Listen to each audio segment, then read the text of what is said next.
So we're in the koala house with Jenny, our koala keeper, and Dr. Ball. And what are we going to do with our female koala? We're going to go ahead and weigh her. We weigh her about once a week, so we'll just go ahead and see what her weight is and see if she's gone up or down. Now she seems pretty calm, Jenny. Is that she's a pretty good animal when it comes to? She is a really laid-back girl, so it makes it very beneficial to us. We're very fortunate that she tolerates a whole lot. Sometimes other koalas are not as Okay, so we got the weight on her, and then Dr. Ball's going to take a look, a once over on her, see how she's doing. Again, this is pretty remarkable that the animal is so calm. They can be pretty tough. And Jenny, how old is she? She's just 2.5 years old. And this animal is from Los Angeles as well as our male. Received them just a few months ago.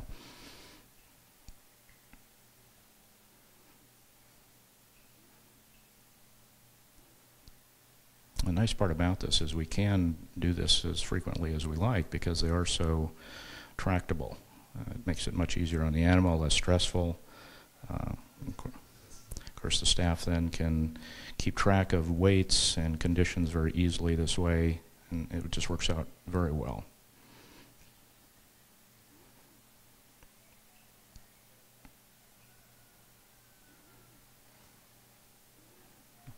And how often are you doing an exam like this, Dr. Ball? Oh, he can't hear me because he's got his stethoscope. How often are you looking at her? We've been watching her fairly closely. I see her a couple of times a week, at least on the exhibit, and I usually pop in and kind of get my hands on her. Okay. I've been following her along. She's a little on the lean side, and we're concerned about some liver function with this girl as well, too. Right, right. All right, thank you. Okay, all right, thank you, Jenny. This is an important part of our preventive medical program, is that we're being preemptive on issues. So we see an animal that maybe isn't eating correctly or isn't eating enough. And koalas, it's pretty easy because it's a set amount of food that goes into their facility every day, and we weigh it and monitor that consumption and weigh them. And so it's important because you don't want to lose track of these animals medically, and it's important for us to stay ahead of all this. It's a big endeavor by our medical staff to perform the preventative medical side of the program. And it's important that we track all of this because we have medical records for each animal like your MD will have for you. And so we track all that, and we can put this information together at a later date and see what might be going on with the animal. Now these two particular animals, as I said, were on loan from the Los Angeles Zoo. And Jenny, why don't you come over here? I know you didn't go out to Los Angeles to bring these two back, but the transfer, can you tell us about the transfer from Los Angeles here?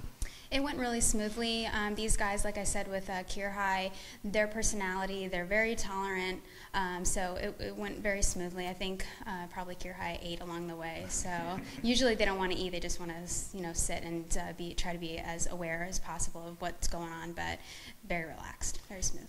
Well, we fly these on commercial passenger airlines. They actually are in their crates, in seats. We reserve several seats around the animal and fly them in coach. So you might have an opportunity someday to be in an airplane coming from wherever, and there'll be a koala on board. You can tell because it smells like eucalyptus cough drop, actually. So the odor is pretty pungent. But that's how we transfer these animals. We don't do it typically in the whole of the airplane. We do it in the passenger compartment. Now, the interesting part about our program now is we are signed on with the Australian government as part of their ambassador agreement program. So this now allows us to import koalas in support of the North American population, and we'll be doing that over the next couple of years. So that's only a handful of institutions have that qualification in the United States, and so we're very happy with that. And so when you come out to Tampa's Lowry Park Zoo and you pass by the koala exhibit, there's a lot going on behind the scenes that you may not realize.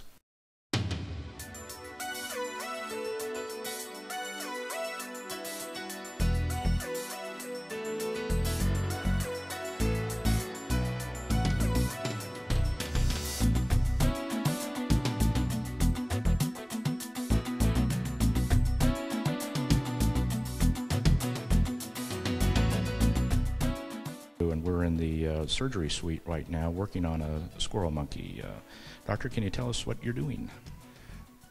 This morning we're working on one of our female squirrel monkeys. She has a history of seizuring, and we're suspicious that there's some underlying liver problems going on with her. So we're just kind of following up on some earlier diagnostics that we've done with her. Today we're getting blood samples, we're going to ultrasound her, and just give her a good general exam. All right. And we'll go ahead and watch what he's doing here and let him.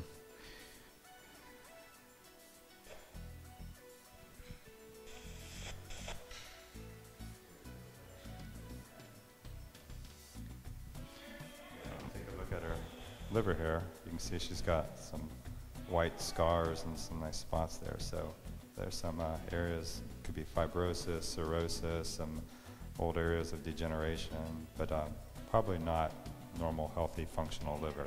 So that paired up with what we're seeing in our bloods makes me think that, yeah, maybe this liver pathology is the underlying problem with our seizures. And she's been, has this been going on for a while, the seizuring? It has been, yeah, a couple of years that I'm aware of from reading her records. And how long have you had her on the table now? Where are you in the process? We're actually close to wrapping up. We've had her down for probably about 15 minutes or so. We took the blood samples right before you guys arrived, and we're just kind of finishing up with our ultrasound. And then you'll go ahead and recover her in another part of the hospital, and then you'll determine what you want to do with her, what her prognosis will be, and whether she goes back into the collection as a result of all of this, correct? Right. We'll recover her in the next room. Lab work will come in tomorrow morning, and then we'll make a plan on what we think is best for her. Okay, we'll let you finish doing what you're doing.